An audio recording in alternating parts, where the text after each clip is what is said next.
سورۃ النحل آیت نمبر 90۔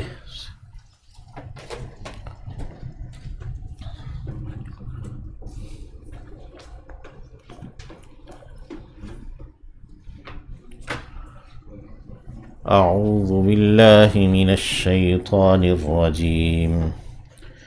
بسم اللہ الرحمن الرحیم۔ ان اللہ یأمر بالعدل والإحسان وإیتاء ذی القربى وینہی عن الفحشاء والمنکر والبغی یعظکم لعلکم تذکرون۔ ان اللہ، یقیناً اللہ، یأمر حکم کرتا ہے، بالعدل عدل کا، والاحسان اور احسان کا۔ عدل تو برابری ہے، اور احسان کسی کو اس کے حق سے زائد دے دینا یا کسی سے لیتے ہوئے اپنے حق سے کم پر راضی ہو جانا، یہ بھی احسان ہے۔ اور احسان میں یہ بھی ہے کہ ان تعبد اللہ کأنک تراہ، تو اللہ کی عبادت ایسے کرے جیسے کہ تو اسے دیکھ رہا ہے۔ فإن لم تکن تراہ فإنہ یراک، اگر تو اسے نہیں دیکھ سکتا تو وہ تو تجھے دیکھ رہا ہے۔ یعنی انسان اس کیفیت میں رہے کہ اللہ مجھے دیکھ رہا ہے۔ یعنی اگر ایسا نہیں کر سکتا کہ وہ یہ سمجھے کہ میں اللہ کو دیکھ رہا ہوں، تو وہ یہ تو کر سکتا ہے کہ وہ یہ سمجھے کہ اللہ اسے دیکھ رہا ہے۔ تو یہ دوسرا احسان کا یہ معنی بھی ہے کہ اس کیفیت میں حضوری میں رہنا کہ وہ اللہ کے سامنے ہے۔ تیسرا یہ کہ ہر کام کو بہت ہی اچھے طریقے سے کرنا، یہ بھی احسان ہے۔ اور پھر عدل تو فریضہ ہے، اور احسان اس کے اوپر زائد نوافل وغیرہ ہیں۔ وَإِيتَاءِ ذِي الْقُرْبَى، اور دینا قرابت داروں کو، رشتہ داروں کو دینا۔ یہ اس کو اللہ نے حکم دیا ہے الگ سے کہ جو رشتہ دار ہیں، قرابت دار ہیں، ان کو دیا جائے۔ اور ویسے آدمی دے دیتا ہے، لیکن قرابت داروں کو دینا مشکل بھی ہوتا ہے، اور پھر اس دے کر اس کو نیکی پر قائم رہنا اور وغیرہ یہ بھی مشکل ہوتا ہے۔ وَيَنْهَى عَنِ الْفَحْشَاءِ، اور وہ روکتا ہے بے حیائی کے کاموں سے۔ والمنکر، اور ناگوار یا خلاف شرع کاموں سے۔ والبغی، اور بغاوت کی باتوں سے۔ یعظکم، وہ تمہیں نصیحت کرتا ہے، کر رہا ہے۔ لعلکم، شاید کہ تم، تذکرون، تم نصیحت کو قبول کر لو۔ حضرت عبداللہ ابن مسعود رضی اللہ تعالی عنہ کہتے ہیں کہ اللہ نے اپنے تمام احکام میں امر اور نواہی کو، یعنی جو کرنے کے کام ہیں اور جن سے روکا گیا ہے، انہیں اس آیت میں جمع کر دیا ہے۔ اور دیگر صحابہ کرام سے بھی اس کی فضیلت ہمیں ملتی ہے۔ اور حضرت عمر بن عبدالعزیز رضی اللہ تعالی عنہ نے اس آیت کی فضیلت کو اور اس کے اندر جو جامعیت ہے اسے دیکھتے ہوئے اسے جمعے کے خطبے میں شامل کیا تھا۔ تو آج تک ہم جمعے کے خطبوں میں سے سنتے ہیں، پڑھتے ہیں۔ وَأَوْفُوا، اور پورا کرو، بِعَہْدِ اللَّہِ، اللہ کے عہد کو۔ اذا، جب بھی، عاہدتم، تم عہد کرو۔ اوپر اگرچہ جو اوامر ہیں عدل، احسان، ایتاء ذی القربیٰ وغیرہ، اس میں ضمناً یہ بات آ گئی ہے، لیکن اسے الگ کر کے بیان کیا ہے کہ تم اللہ کے عہد کو پورا کرو جب بھی تم عہد کرو۔ ولا تنقضوا اور تم نہ توڑو، نقض کہتے توڑ دینا، الایمان قسموں کو، یمین کی جمع ہے، بعد توکیدہا اس کے مضبوط کر لینے کے بعد، توکید کہتے ہیں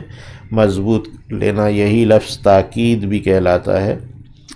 وقد جعلتم جبکہ ٹھہرا چکے ہو تم، اللہ اللہ کو، علیکم اپنے اوپر، کفیلاً ضامن، کفیل اللہ کے نام پر تم نے عہد کیا ہے، تو اللہ سے تم نے عہد کیا ہے تو تم اسے نہ توڑو۔ یہی جو عروج ہے قوموں کا، اس کی ایک بڑی وجہ ہوتی ہے کہ اگر کوئی قوم اپنے عہدوں کو پورا کرتی ہے، پاس لحاظ رکھتی ہے ان کا، اپنے قول و قرار کا، تو وہ قومیں ترقی کرتی ہیں دنیا میں اور ان کا مستقبل ہوا کرتا ہے۔ تو چونکہ اسلام ایک غالب آنے والا دین ہے،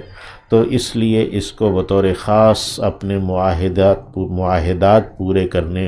کی تاکید کی ہے۔ فرمایا ان اللہ یقیناً اللہ، یعلم وہ جانتا ہے، ما تفعلون جو کچھ کہ تم کرتے ہو۔ ولا تکونوا اور تم نہ ہو جاؤ، کلتی اس عورت کی طرح جس نے نقضت توڑ ڈالا ہے، غزلہا اپنے سوت کو، من بعد قوت کات لینے کے، مضبوط کر لینے کے بعد، انکاسن ٹکڑے ٹکڑے کر کے، نکس کہتے ہیں ٹکڑا ٹکڑے کر دینا، تو پہلے اس نے سوت کاتا ہے پھر اس نے اس کو ٹکڑے ٹکڑے کر دیا ہے خود ہی۔ تو تم کہیں ایسا نہ کر لو کہ پہلے تم اپنے معاہدات کو کرو، جو کہ ایک عروج اور بلندی کی نشانی ہے، ایک غلبے کی، لیکن پھر تم اپنے معاہدات کو خود ہی توڑ دو، جو ایک بے وقوفی کی نشانی ہے، اور وہ بے وقوف پاگل عورت جو کہ اپنے کاتے ہوئے کو خود ہی توڑ دیتی ہے۔ تتخذون تم بناتے ہو، ایمانکم اپنی قسموں کو، دخل اندازی، بینکم آپس میں، یعنی قسمیں جو ہیں وہ اس لیے کھائیں، معاہدات اس لیے کیے کہ تم ایک دوسرے کے ساتھ، ایک دوسرے کے اندر دخل اندازی کر سکو، فساد کر سکو، ان تکونا اس لیے کہ ہو جائے، امتن ایک جماعت، ہی یا وہی، اربا بڑی ہی ہوئی، من امہ دوسری امت سے، یعنی ایک دوسرے سے بڑھ جانے کا صرف جذبہ جو ہے وہ کار فرما ہے کہ ہم دوسرے سے آگے نکل جائیں۔ انما بس بات یہ ہے، یبلوکم اللہ آزماتا ہے تمہیں اللہ، بہی اس کے ساتھ، یعنی یہ جو معاہدات ہیں اور یہ جو بلندی ہے، غلبہ ہے، اس سے بھی تمہیں اللہ آزما رہا ہے، یعنی یہ مقصود نہیں ہے کہ تم اپنے نتیجے پر پہنچ گئے، نہیں، یہ بھی آزمائش ہے۔ اگر کوئی قوم غالب آ گئی تو وہ بھی آزمائش ہے۔ وَلَا يُبَيِّنَنَّ لَكُمْ اور لازماً وہ واضح کرے گا تمہارے لیے، یوم القیامہ قیامت کے دن، ما اسے جو، کنتم فیہ تختلفون تھے تم اس میں اختلاف کیا کرتے۔ وَلَوْ شَاءَ اللَّهُ اور اگر چاہتا اللہ، لَجَعَلَكُمْ تو لازماً وہ کر دیتا تمہیں، امتاً جماعت، واحدتاً ایک ہی، نہیں سب انسانوں کو ایک ہی جماعت کر دیتا، لیکن یضل وہ بھٹکا دیتا ہے، وہ راستہ گم کر دیتا ہے، من یشاء جس کا وہ چاہتا ہے، ویہدی اور ہدایت دیتا ہے، راہیاب کر دیتا ہے، یعنی راستے پر لے آتا ہے، من یشاء جس کو وہ چاہتا ہے۔ اللہم اہدنا ولا تضلنا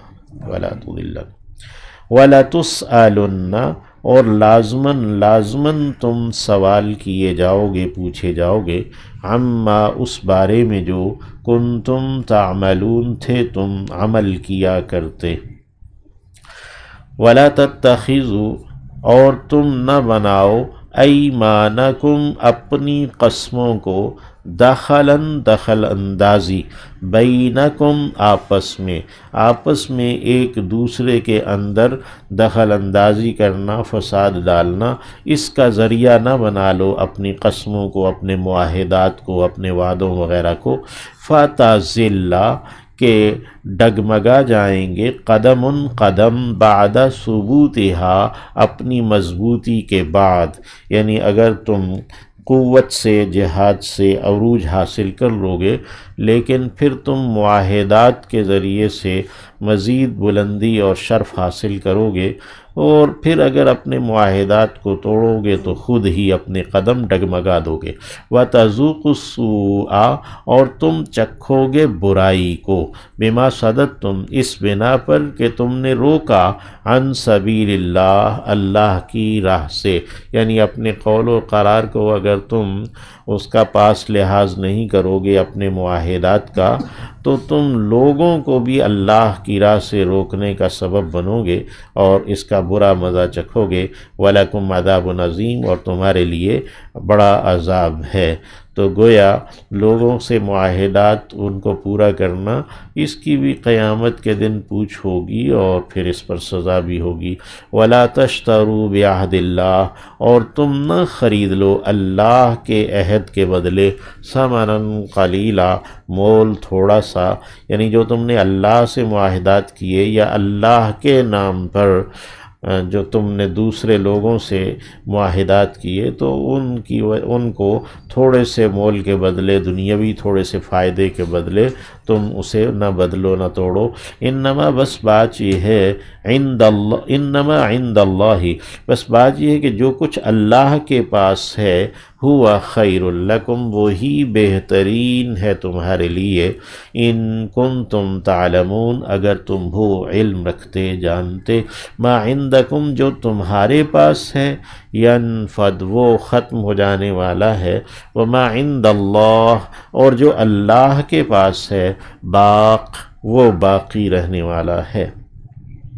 وَلَنَجْزِيَنَّ، اور ضرور ہم جزا دیں گے، الَّذِينَ صَبَرُوا، انہیں جنہوں نے ثابت قدمی دکھائی، اجرہم، ان کے اجر کی، یعنی ان کا اجر ان کو جزا کے طور پر دیں گے، بدلہ دیں گے، بِأَحْسَنَ، اس سے عمدہ، مَا كَانُوا يَعْمَلُونَ، جو تھے وہ عمل کیا کرتے، من عمل صالحا، جس نے بھی عمل کیا ہے، نیک صالح عمل کیا ہے شریعت کے مطابق، من ذکر، مذکر میں سے ہو، او انثی، یا کہ مؤنث میں سے مرد ہو یا کہ عورت ہو، وَهُوَ مُؤْمِن، جبکہ وہ ہو ایمان رکھنے والا، فَلَنُحْيِيَنَّهُ، تو لازماً ہم زندگی بخشیں گے اسے، حیاتاً، زندگی، طیبتاً، پاکیزہ، وَلَنَجْزِيَنَّهُمْ، اور لازماً ہم جزا دیں گے انہیں، بدلے میں دیں گے انہیں، اجرہم، ان کا اجر، ان کا محنتانہ مزدوری ان کی، بے احسانی، اچھے طور پر، ما کانوا یعملون، جو تھے وہ عمل کیا کرتے، یعنی ان کے اعمال سے بھی اچھا اجر ہوگا۔ فَإِذَا قَرَأْتَ، پس جب آپ پڑھیں، القرآن، قرآن کو، فَاسْتَعِذْ، تو پناہ طلب کر لیجئے، باللہ، اللہ کی پناہ میں آ جائیے، اللہ سے پناہ طلب کر لیجئے۔ نیک عمل پر اجر کو اللہ نے بیان کیا اور 2 مرتبہ اس کو بیان کیا ہے، اور پھر جو بہترین نیک عمل ہے، قرآن مجید، خیرکم من تعلم القرآن وعلمہ، تو اس کو بیان کیا کہ بھئی اس کو جس وقت تو پڑھے تو اللہ سے پناہ طلب کر لیا کر، من الشیطان الرجیم، شیطان مردود سے، شیطان جو رجیم ہے، پتھر مار کر جسے بھگا دیا گیا، اپنی رحمت سے دور کر دیا گیا ہے، اس سے، یعنی اللہ کی پناہ میں آ جایا کر، کیونکہ انسان کے اعمال کو وہ ضائع کرنے کی بھرپور کوشش کرتا ہے، اور جتنا اچھا عمل ہوگا وہ اس کو اتنا ضائع کرنے کی کوشش کرے گا۔ تو قرآن مجید کا پڑھنا یہ سب سے عمدہ عمل ہے، اس لیے اس میں شیطان سے اللہ کی پناہ ضرور طلب کرنی چاہیے کہ اللہ ہمیں اپنی پناہ میں لے لے، شیطان کے شر سے ہمیں بچائے۔ انہو باچی ہے، لیس لہو سلطان، نہیں ہے اس کے لیے کوئی بھی زور۔ سلطان غلبے کو کہتے ہیں، زور کو کہتے ہیں۔ علی الذین، ان لوگوں پر، آمنو جو کہ ایمان لائے ہیں، یعنی شیطان کا زور ایمان والوں پر نہیں ہے۔ وعلی ربہم، اور وہ ایمان والے ہیں کہ اپنے رب پر، یتوکلون، وہ بھروسہ رکھتے ہیں۔ انما، بس بات اتنی ہے، سلطانہ، زور اس کا یعنی شیطان کا، علی الذین، ان پر ہے جو یتولونہ، دوست رکھتے ہیں اسے، اس کو اپنا ولی، اپنا آقا، اپنا سرپرست، اپنا ساتھی، اپنا اتحادی سمجھتے ہیں۔ والذین، اور جو ہم وہ ہیں، بھی ساتھ اس کے، مشرکون، شریک کرنے والے، یعنی جو اللہ کے ساتھ شریک ٹھہراتے ہیں، شیطان کو پھر اپنا دوست ولی سمجھتے ہیں، تو شیطان کا زور ان پر چلتا ہے، تو وہ شیطان انہیں اکسائے گا تمہارے خلاف کھڑا کرے گا، اور پھر شیطان ان کے ذریعے سے تمہیں جو ہے نا وہ مارکے میں لائے گا اور تمہیں پریشان کرے گا وغیرہ۔